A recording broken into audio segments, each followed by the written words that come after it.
Bribka Riki Rizal atau Bribka RR mengaku tidak bersalah di balik kasus kematian Brigadir Nofriansyah Yosua Huta Barat atau Brigadir C. Bahkan Bribka RR siap untuk menjalani sidang offline dan bertemu tersangka lainnya, yakni Ferdi Sambo. Sementara itu, pengacara Bribka RR, Erman Umar, menyatakan bahwa kliennya merupakan korban dari keadaan. Hal tersebut dikatakan Erman kepada wartawan pada Jumat 9 September 2022. Sebaliknya, Bribka Riki Rizal tidak pernah ikut dalam perencanaan pembunuhan Brigadir C. Erman menyatakan bahwa Bribka Riki Rizal tidak tahu menahu soal rencana penembakan Brigadir C. Karena itu, kliennya juga sempat menyatakan kesiapannya untuk menghadiri sidang offline dihadapkan dengan Ferdi Sambo.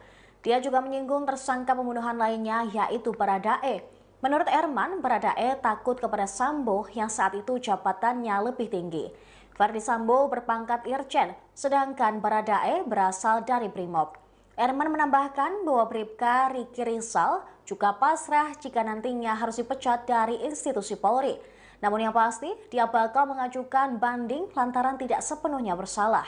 Diketahui dalam kasus dugaan pembunuhan Brigadir C, polisi telah menetapkan 5 orang tersangka.